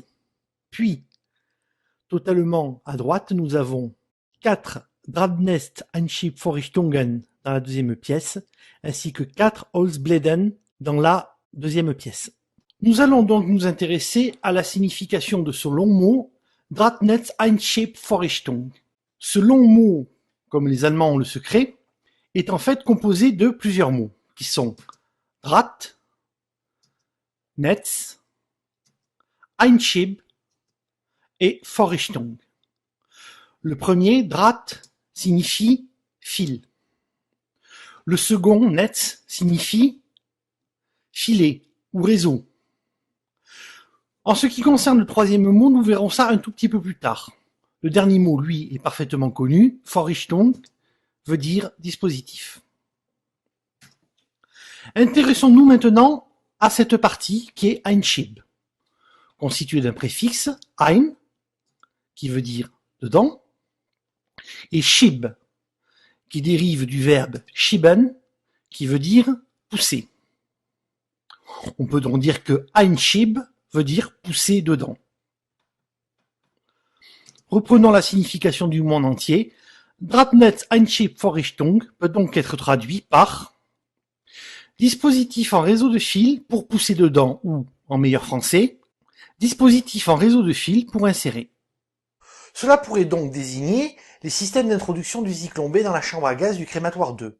En effet, l'inventaire montre également la présence de 4 Holzbläden, soit couvercles de bois, rangés dans la même pièce que les Drahtnetz Einschib Vorrichtungen. Couvercles servant à obturer les cheminées d'introduction. De plus, le reste de cette étude montre la présence de 4 orifices dans le toit de la chambre à gaz. Mais la question qui se pose alors est, quelle est la partie du système désignée par ce mot? Selon la plupart des historiens, ce mot désignerait la colonne grillagée, dans laquelle les SS versaient le Zyklon B. Mais se pose alors un problème justement soulevé par les négationnistes. Reprenons l'inventaire. Les objets en question se trouvent dans la morgue 2, soit la grande morgue, qui servait de vestiaire. Si ce mot désignait les colonnes grillagées, on devrait alors les retrouver à l'inventaire dans la morgue 1, qui servait de chambre à gaz. Jean-Claude Pressac proposa alors une explication. Il s'agissait d'une erreur de ligne de la personne ayant écrit cet inventaire. Possible? Pourquoi pas? Car cet inventaire présente une autre anomalie. On peut noter que le nombre d'ampoules et de robinets est supérieur dans la petite morgue à celui de la grande morgue. Cela semble peu logique. En effet, il serait plus logique d'avoir plus d'ampoules dans une pièce plus grande. On pourrait alors penser à une erreur globale de pièces, les morgues 1 et 2 étant interverties, ce qui serait compréhensible. On voit que les pièces sont nommées pièce 1 Leichenkeller et pièce 2 Leichenkeller, et non selon leur destination. Ceci est logique vu le contexte de secret que j'ai développé au premier épisode qui entourait cette entreprise. Seulement, il aurait été plus logique de numéroter ces pièces en fonction de leur superficie, soit pièce 1 pour la grande morgue et pièce 2 pour la petite, la morgue 3 n'existant plus comme telle. Si la personne qui a rempli ce questionnaire a eu la même logique, l'erreur s'explique. Ceci n'est toutefois qu'une hypothèse personnelle. Cette hypothèse, qui pourrait expliquer l'erreur de ligne, ne fournit pas d'explication à un obstacle lexical. En effet, le terme Einschib implique la notion de dispositif mâle servant à insérer quelque chose dans une partie femelle, comme le dit un ami germanophone de Vincent Renoir sur sa vidéo. En effet, rien n'indique que le dispositif est creux, donc apte à recevoir quelque chose. De plus, le mot Einschib, qui dérive du verbe transitif schieben, pousser, laisse entrevoir non pas un dispositif femelle dans lequel on va introduire quelque chose, mais à l'inverse, un dispositif mâle qui va lui-même pousser quelque chose dans une autre chose. Suivent alors quelques exemples. Seule la présence d'un cercueil contre le mur trahit la destination des lieux. Peu après, le groupe se retrouve devant le four. La glissière pour l'enfournement, Einschiebvorrichtung, rappelle un peu ce que sont les tapis roulants pour bagages dans un aéroport. Les portes du four sont hermétiquement closes. De l'autre côté, on pourrait voir à l'intérieur un hublot. Mais pour le moment, il n'y a rien à voir, nous dit Heuberger, qui est le journaliste. Ces exemples sont tous empruntés au monde de la cuisson, au sens très large. Donc la conclusion négationniste coule de source. Une bonne traduction, fidèle au mot allemand des 4 exemplaires de la Drahtnetz-Einschiebvorrichtung, concernant le crématoire 2 d'Auschwitz, pourra donc être glissière avec treillis métallique pour enfournement. Sous-entendu, pour enfournement d'un cadavre dans le four crématoire. Des glissières avec treillis métalliques pour enfournement et non des dispositifs d'introduction en treillis métalliques. Voilà donc le fin mot de l'histoire. Drahtnetz-Einschiebvorrichtung désignerait donc une glissière d'enfournement des cadavres. Cette glissière devrait être donc en grillage ou, pour le moins, en métal ajouré. Serait-ce possible? Pour Vincent Renoir, absolument. Tout d'abord, en matière de crémation, de telles glissières pouvaient-elles se concevoir faites en grille? Oui. On trouve sur Internet cet article à propos du premier crématoire aux USA. La glissière d'enfournement, qui restait en place lors de la crémation, était une grille munie de rebords. Dans cet ouvrage de 1891 sur la crémation moderne, on trouve une glissière d'enfournement qui n'est pas pleine. Ici, Vincent Renoir parle de crématoires civils commerciaux. Les défunts y étaient incinérés dans le cercueil. Or, à Auschwitz, et tous les témoignages le confirment, les corps étaient enfournés nus. Imaginez alors la difficulté d'utiliser une grille d'enfournement. Le corps collerait à la grille chaude et les doigts et les orteils se prendraient dans les mailles. Ce serait une complication bien inutile. Maintenant, voyons comment l'enfournement se déroulait dans les camps nazis. Voici des exemples de fours crématoires dans différents camps nazis. On peut noter à quel point toutes les civières se ressemblent et sont toutes faites en métal plein. Voilà un contre-exemple marquant à la thèse de Vincent Renoir. Mais il y avait également un autre système, utilisé à Auschwitz I. Ces fours avaient été construits par la firme Topf et Fils d'Erfurt. Or, il faut savoir que cette firme a également équipé le camp d'Auschwitz-Birkenau. Voici les fours bimoufles du crématoire 1 au camp d'Auschwitz. Il s'agit d'une reconstitution d'après-guerre. Les chariots d'enfournement, faits d'après un modèle retrouvé dans le camp, ont été placés devant sur leurs rails. Une vue rapprochée de la glissière permet de voir l'endroit destiné aux cadavres. Dans son ouvrage, Jean-Claude Pressac reproduit 2 photos qui montrent comment les corps pouvaient être disposés. Les chariots mesuraient près de 3 mètres de long. Les rails mesuraient d'ailleurs 3,20 mètres de long, comme le montre ce plan. Il fallait en effet reculer un petit peu l'engin pour pouvoir fermer la porte du creuset incinérateur. Autre contre-exemple. Avec un chariot d'enfournement, comme à Auschwitz I, pas de grille non plus. Mais il est temps de s'intéresser à l'histoire de l'équipement du crématorium 2. Écoutons pour cela Vincent Renoir. Ce fragment du plan de 1933 permet de déduire que les rails devant les fours du crématoire 2 mesuraient entre 2,95 m et 3 mètres au lieu des 3,20 m au crématoire 1. C'est peut-être cette petite différence qui empêcha l'utilisation des chariots d'enfournement initialement prévus. L'extrémité de la glissière restait trop près du four et empêchait ainsi sa fermeture.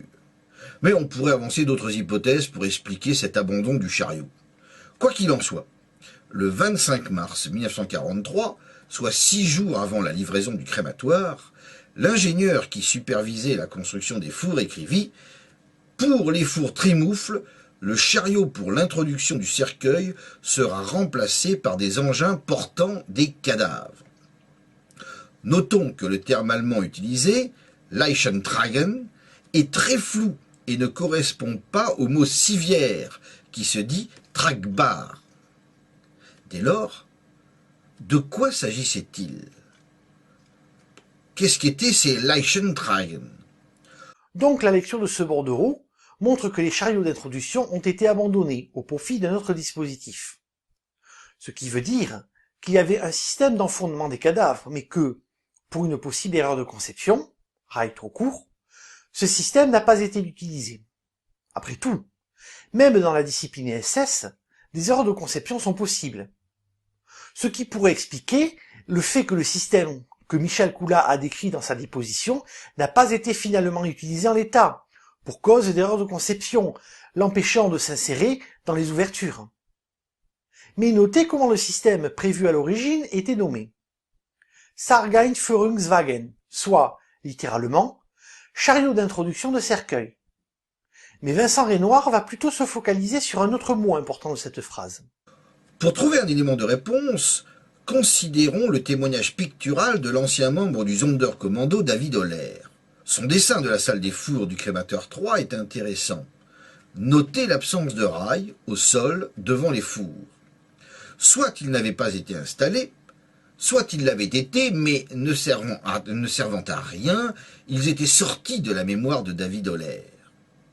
Ce fait confirme que, tout comme au crématoire 2, les chariots d'enfournement ne furent pas utilisés au crématoire 3, ce qui est confirmé par la façon dont les 3 déportés agissent devant le four. Un autre détail est très important, cet objet entouré en rouge. De quoi s'agit-il? De petites roulettes amovibles d'enfournement. Dans son ouvrage paru en 1989, Jean-Claude Pressac constate avec raison que cette paire de roulettes est inutilisée. J'y vois une raison. La civière utilisée n'était pas adaptée à ces roulettes. Il est vrai que dans les autres camps, les roulettes utilisées avec ce genre de civière étaient différentes. À Dachau ainsi, la civière avec ses très longues poignées se déplaçait sur 2 roulettes maintenues par un dispositif fortement ancré. Il reposait au sol et s'appuyait sur le four. Il en allait de même à Mittelbau. On a une explication très claire sur la signification du mot Leichentragen. Le mot en lui-même était déjà suffisamment clair. On peut déduire de cet extrait vidéo qu'un système d'enfournement de cadavres devait être utilisé à Birkenau, mais qu'il a été remplacé par les Leichentragen. Les roulettes montées à l'entrée du four, n'étant pas prévues pour ce système, il fallait que 2 déportés aident à l'enfournement, en soutenant la civière avec une barre. Mais Vincent Renoir a une autre opinion sur ce système abandonné. Bref, il apparaît que dans un premier temps, les ingénieurs qui travaillaient à Birkenau avaient inventé un autre dispositif d'enfournement en remplacement du chariot. Mais de quel dispositif s'agissait-il? C'est ici qu'intervient un élément capital. La mention sur cet inventaire de 4 dispositifs qui, d'après la thèse officielle, auraient été les 4 colonnes grillagées destinées à introduire le zik tombé dans la chambre à gaz. C'est clair. C'est le Drabnet Antriebvorrichtung. Pour Vincent Renoir, les ingénieurs avaient imaginé un système, le Drabnet Antriebvorrichtung, pour enfourner les cadavres, mais, à cause probablement de rails trop courts, ce furent de classiques civières qui furent utilisées à la place. Et là, on a une erreur de raisonnement flagrante. En effet, reprenons le bordereau et résumons la situation. Pour les nouveaux crémas, ce fut la firme Topf qui fournit les fours crématoires. Il était prévu d'utiliser, comme au créma 1 d'Auschwitz, des chariots d'enfournement. Sargeinführungswagen. Une erreur de conception a empêché d'utiliser ces chariots. Ils ont été remplacés par des civières standards, les Leichentragen. Vincent Renoir veut nous faire croire qu'un 3e système a été prévu, le Drabnet Antriebvorrichtung, une sorte de glissière pour introduire les cadavres, comme pour les fours crématoires modernes, les fours à pain ou les fours à pizza. Mais que ce système n'a finalement pas été utilisé non plus. A-t-il des preuves de ce qu'il avance? J'ai bien l'impression que tout ceci n'est qu'une supposition. Et à admettre qu'effectivement un 3e système était envisagé et construit, il devrait apparaître sur le bordereau, ce qui n'est pas le cas. Mais laissons-le continuer ses explications. Pourquoi dans le document du 31 mars 1943 parle-t-on de 4 dispositifs Et pourquoi sont-ils mentionnés dans la ligne qui concerne la morgue 2, alors qu'a priori, ils sont destinés à la salle des fours?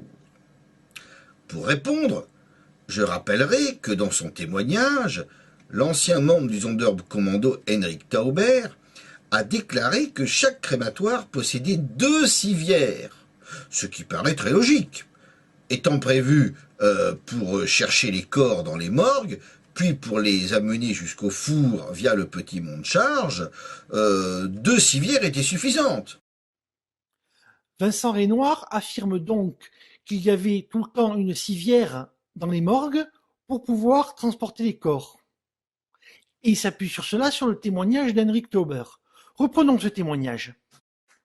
Surligné en jaune, nous avons « Chaque crématoire possédait 2 civières en fer pour charger les corps dans les fours. Mais la suite est intéressante. Ces planches étaient placées devant le foyer. Ce qui veut dire que les civières étaient stockées dans la salle des fours, et non à la morgue. Se servait-il dans les morgues de civières? Voyons ça sur un dessin de David Oller qui, d'un coup, redevient un témoin crédible. On voit ici que les corps sont traînés au sol, tirés par le cou avec une canne. Pendant que l'une était au sous-sol, l'autre était dans la salle des fours. Il est donc normal que 4 glissières aient été initialement construites, 2 pour le crématoire 2 et 2 pour le crématoire 3. Celui-ci étant moins avancé, elles auront toutes été déposées dans le crématoire 2 en attendant. Et sachant qu'elles allaient servir pour chercher les corps dans les morgues, nous venons pourtant de voir qu'il n'y avait pas de civière aux morgues. Elles auront été déposées au sous-sol, plus précisément dans la morgue 2. Et pourquoi des systèmes qui auraient plus encombré qu'autre chose auraient été stockés spécifiquement dans la morgue 2? Ce fait explique pourquoi, au moment de rédiger l'inventaire définitif du crématoire 2, 4 glissières en treillis métallique ont été notées dans la ligne réservée à la morgue 2.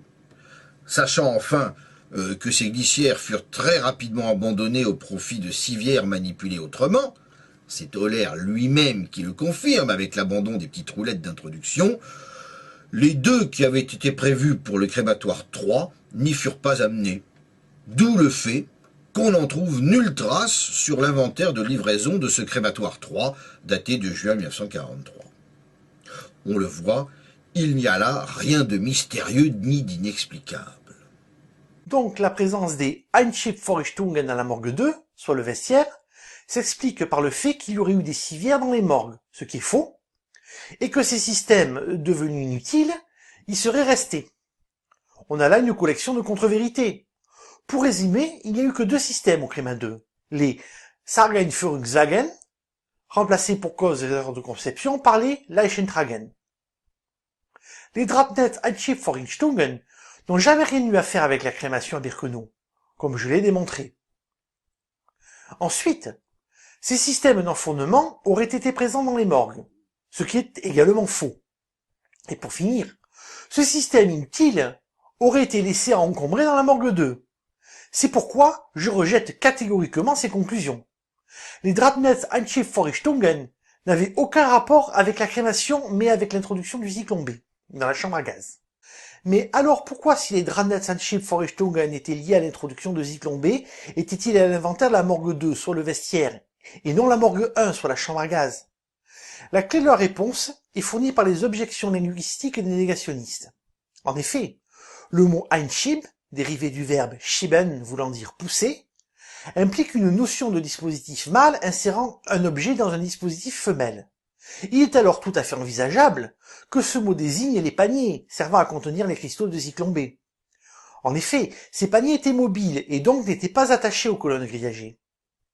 Au moment de l'inventaire de livraison, ces dispositifs étaient stockés dans la morgue 2, soit le vestiaire, avec les couvercles de bois, Holzbläden, présents eux aussi à l'inventaire en 4 exemplaires, et soigneusement évités par Vincent Renoir dans son argumentaire.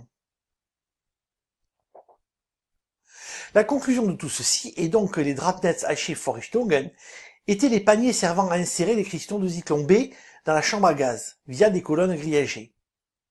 Paniers justifiant l'utilisation de colonnes grillagées pour pouvoir retirer le Zyklon B usagé après opération. En effet, un des intérêts des colonnes et justement de pouvoir retirer les cristaux usagés. Il n'y en avait pas au crématoire 1. Les cristaux n'étaient pas retirés après usage, comme nous l'apprend Philippe Muller. Stark le remarqua, et il nous renvoya dans le local où attendaient les cadavres. Il appela Fischel, qui devint plus tard notre chef d'équipe. Celui-ci commença à nettoyer les grilles. Maurice et moi, nous continuions à tirer les corps. Je regardais prudemment autour de moi dans la salle où étaient entassés les morts. Au fond, je remarquai sur le sol en béton de petits cristaux bleu-gris. Ils étaient disséminés sous une ouverture pratiquée dans le plafond. À cet endroit, il y avait un grand ventilateur dont les ailes tournaient en vombrissant. Dans le coin où se trouvaient les cristaux, il n'y avait pas de cadavres. Les corps étaient entassés plus loin, au voisinage de la porte. Notez que ce témoignage permet également de lever une objection de Vincent Renoir sur l'utilisation des colonnes grillagées. Voici donc le dispositif avec la seule partie interne qui traverse le plafond. Quand on sait que le fil utilisé aurait eu un diamètre de 3 mm, on mesure sans peine la fragilité relative de cette colonne faiblement fixée et aisément déformable. Dans sa première réponse à Jean-Claude Pressac, le professeur Forisson écrivit « Comment aurait-on préservé ces dispositifs des pressions exercées par la foule des victimes ?» Cet argument amené sous forme interrogative est capital, et voici pourquoi. À l'écran, en vue de haut, une foule d'environ 1000 personnes entassées dans la chambre à gaz du crématoire 2 de Birkenau. En orangé, les 4 dispositifs d'introduction du Zyklon B. On verse le Zyklon B. Les effluves mortels s'échappent, donc elles s'échappent des colonnes, et les gens proches commencent à paniquer. Ces personnes reculent, ce qui va provoquer des phénomènes de compression de foule symbolisés par des cercles rouges. Les gens continuent à reculer, et du fait des mouvements contraires, flèches bleues, des zones de plus forte densité vont apparaître, notées en rouge. Il en résultera des chutes et surtout des mouvements symbolisés par les flèches rouges. La panique régnant dans la foule, ces mouvements en créeront d'autres, naturels, vers les zones de moindre densité, c'est-à-dire vers les dispositifs d'introduction. À cet instant, la foule est soumise à des mouvements désordonnés, et vu la densité, des victimes seront fatalement écrasées contre les dispositifs d'introduction. Dans les chambres à gaz de Birkenau, avec une foule serrée prise de panique, des forces semblables auraient été mises en jeu, ce qui aurait entraîné un écrasement de la colonne, voire son arrachement du sol et du plafond. Or, il faut savoir que d'après la thèse officielle, les granulés de Zyklon B auraient été déversés dans une troisième partie, une sorte de seau qui aurait été descendu le long de la colonne avant d'être remonté une fois les victimes asphyxiées. L'ennui est qu'une colonne simplement déformée empêche de remonter puis de redescendre cet objet, ce qui rend le dispositif inefficace. Il aurait donc fallu le réparer, voire le refixer après chaque gazage. Selon Vincent Renoir, la bousculade provoquée par la panique aurait irrémédiablement détruit ces colonnes. Le témoignage de Philippe Muller au Créma 1 montre qu'au contraire, les gazés fuyaient la source de gaz, se tassant près de la porte, se montant dessus, comme le montre cet autre témoignage de notre membre du Sonderkommando, Henrik Tauber. Après une attente d'environ 2 heures, on nous a fait sortir de la salle des médecins légistes et on nous a ordonné de nous rendre dans la chambre à gaz. Il y avait là des tas de cadavres nus, tous dans une position, on dirait assis. Les corps étaient de couleur rose, par endroits un peu plus rouges et ailleurs avec des taches verdâtres, de la bave au coin des lèvres, certains avec du sang coulant du nez, et dans la plupart des cas, on voyait des selles. Je me rappelle que de nombreuses personnes avaient les yeux ouverts et étaient accrochées les unes aux autres. Le plus grand tas de corps se trouvait près de la porte. Ils étaient moins nombreux près des piliers avec le grillage. La position de leur corps indiquait que ces gens avaient essayé de fuir ces piliers et parvenir à la porte. Il faisait très chaud dans la chambre à gaz, et c'était difficile à supporter. Il faut préciser que le Zyklon B ne contenait pas que de l'acide cyanhydrique, mais également du bromacétate d'éthyle, comme gaz avertisseur. Ce gaz, plus lourd que l'air, se diffusait plus lentement que l'acide cyanhydrique. Lacrymogène et sternutatoire, ce gaz était perçu à des concentrations beaucoup plus faibles que la concentration toxique de l'HCN, de sorte que les gazés avaient tendance à fuir le voisinage des colonnes. Dans sa démonstration, Vincent Renoir oublie de préciser que les gazés cherchaient au maximum à se tenir le plus haut possible. Dernière lutte illusoire, il n'échappait qu'au gaz avertisseur et pas à l'acide cyanhydrique qui avait envahi tout le local. De sorte que les plus forts montaient sur les plus faibles. Et c'est ce qui explique le spectacle à l'ouverture des portes. Cette série de 3 vidéos sur les orifices d'introduction s'achève et il est temps de conclure. L'absence de mention de ces ouvertures sur les plans ne prouve rien. D'autres ouvertures en étaient absentes et un impératif de secret pouvait parfaitement justifier cette absence. Puis, l'analyse des photos aériennes montre clairement 4 taches sur les toits des 2 morgues 1 des crématoriums 2 et 3 de Birkenau. Ces taches ne peuvent être que d'origine humaine et donc sont des preuves d'activité sur ces toits. L'analyse de la photo au sol, en se basant sur le seul tirage exploitable, prouve la présence de 4 cheminées sur le toit de la morgue 1 du Créma 2 de Birkenau. L'analyse des témoignages prouve la présence de 4 ouvertures, prolongées chacune d'une colonne grillagée, et qui servaient à l'introduction de Zyklon B. L'analyse des ruines par messieurs Keren, McCarthy et Mazal démontre la présence de 4 orifices, dont la position est congruente avec la position suggérée par l'analyse de la photo au sol. L'étude de l'inventaire du Créma 2 montre la présence de 4 dispositifs d'insertion en treillis, n'ayant aucun rapport avec la crémation, et de 4 couvercles de bois, que Vincent Renoir passe sous silence. La conclusion de tout ceci est qu'il existait de façon certaine sur le toit de la morgue 1 du Créma 2 de Birkenau 4 orifices, prolongés par des colonnes grillagées servant, par l'entremise de dispositifs d'insertion en réseau de fil, à déverser de l'acide cyanhydrique sous forme de cristaux de Zyklon B, dans le but d'assassiner par asphyxie les déportés enfermés dans ce local, ce qui constitue un des actes majeurs de l'Holocauste. L'escroquerie négationniste consiste à faire croire que toute la Shoah reposerait sur l'existence ou non de ces orifices. L'extermination des Juifs pendant la Seconde Guerre mondiale est nettement plus complexe que cela, mais cela fera l'objet d'autres vidéos. Bonsoir, et à bientôt sur Aboudner TV.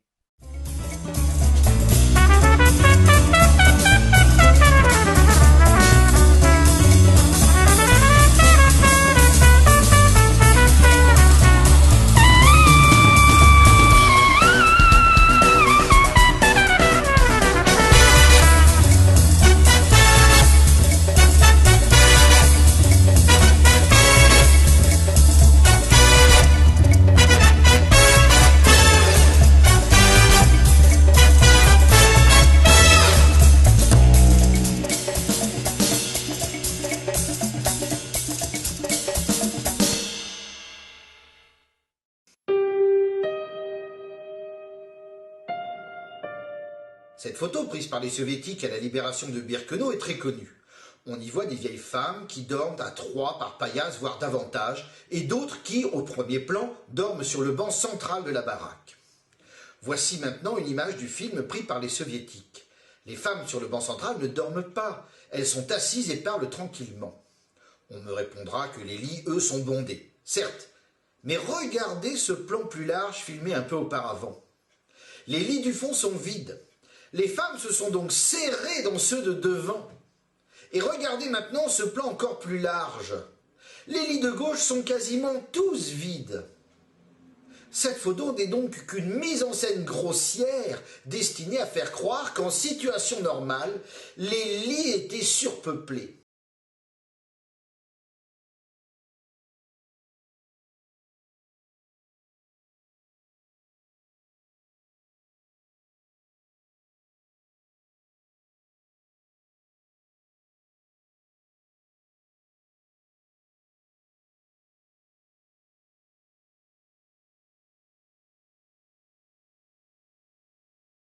And they said they're gonna build a movie in the camp. And the president said, only you must be crazy. They're gonna make a movie for us in the camp. And really it happened. They made a movie in the camp. Yeah, and we went in barracks after barracks. We could go to see a movie sometimes in the evening. They brought movies in in the evening. And what kind of movies would they show? well, German movies. Once I came to the main camp, we were allowed twice a month to write home. Once a postcard and once a letter. They gave you the materials? Yeah, they gave us the letter, the materials, and we could... You had money?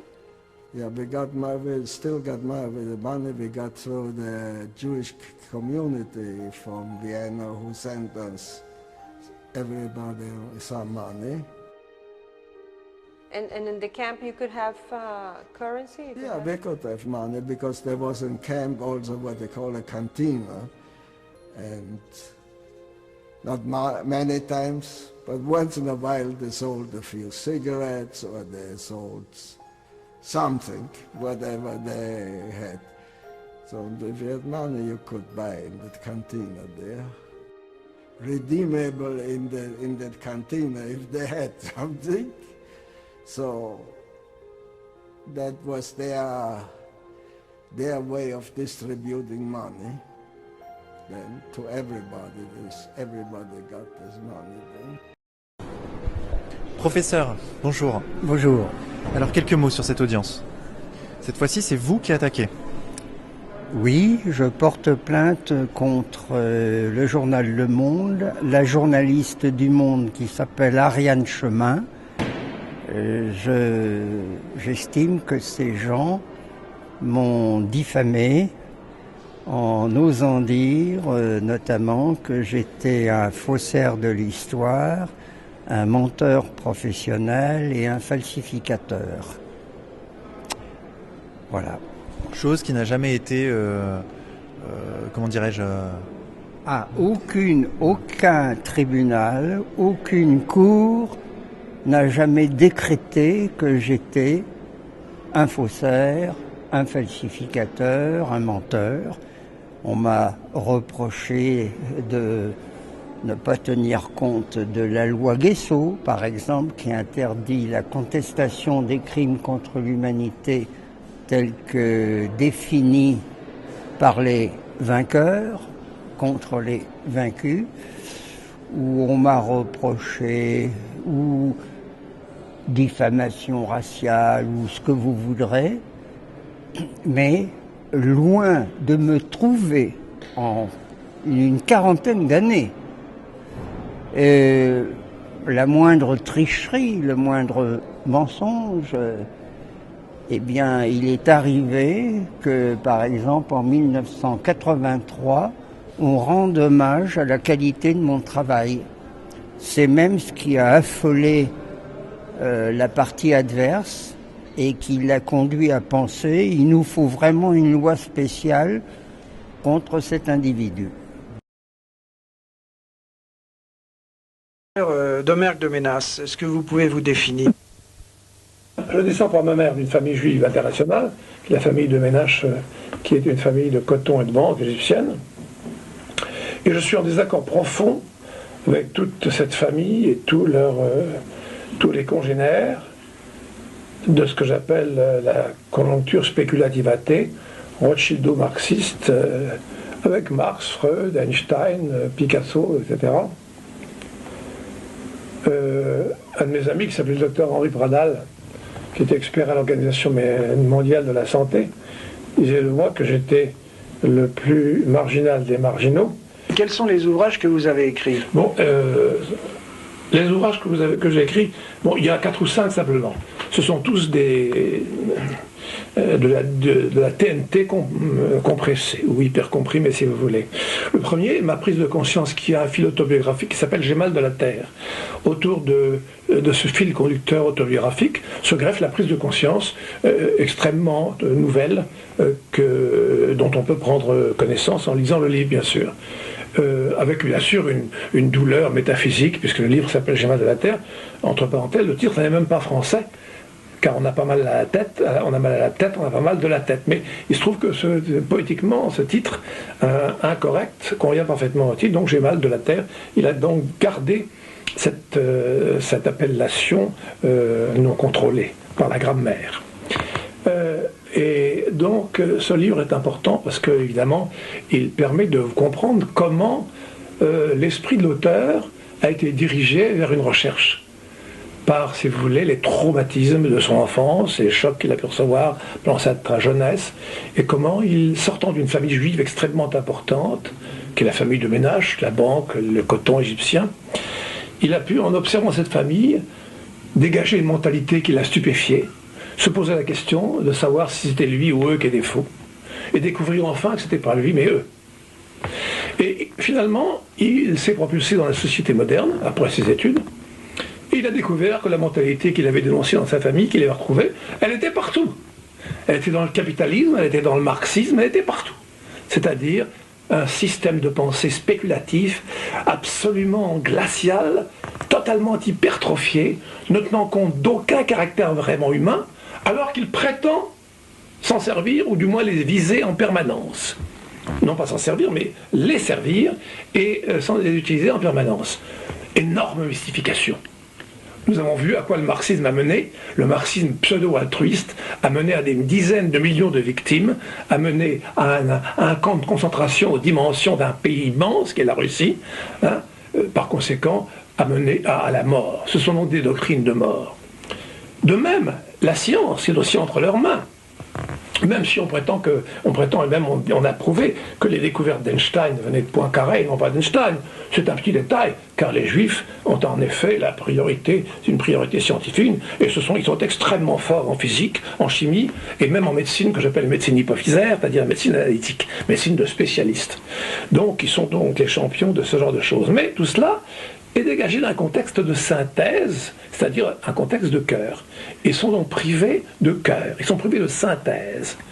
Et ils ont un idéalisme qui se retourne finalement contre les gens qu'ils prétendent défendre, ou qu'ils croient défendre, et car finalement, ils sont souvent honnêtes. C'est ça qui est terrible, c'est que souvent leur idéalisme est sincère. Et ce sont les plus dangereux. Il y a aussi les crapules, les banquiers, les financiers qui dirigent absolument tout. Il faut être juif pour être Soros. Je parle de Soros parce qu'il était absolument inconnu jusqu'à maintenant. Il vient simplement d'être connu depuis 4 ou 5 années, et même le dictionnaire qui recense tous les financiers de Coston, dictionnaire fort connu qui date de 85-86, ne le mentionne même pas. Mais pour pouvoir se gagner en une opération 500 milliards de francs et faire sauter la Banque d'Angleterre d'un coup de téléphone, il faut être juif. Alors, donc, ceci est une parenthèse sur laquelle nous reviendrons. Vous me parliez de mes ouvrages. Il a fallu que je développe un peu pour dire à quoi, si vous voulez, était arrimé ce premier livre et la prise de conscience qui allait en découler. J'ai écrit alors à la suite de cette prise de conscience dont j'ai exprimé ma pensée, ma prise de conscience, et dans d'autres livres, un qui s'appelle Essai ou Dossier secret du XXIe siècle, où j'ai découvert finalement les origines de la spéculation juive, je dirais, de cet esprit spéculo-parasitaire juif, n'est-ce pas, qui depuis 5000 ans s'est appesanti sur la planète entière, la circoncision au 8e jour, dont nous parlons plus tard, et un certain nombre de chapitres expriment des choses qui ont été vécues dans cette conjoncture, y compris même des lettres authentiques manuscrites de Forisson que j'ai tenté avec succès d'interroger dans les recoins les plus gênants à propos de l'Holocauste dont nous parlons tout à l'heure.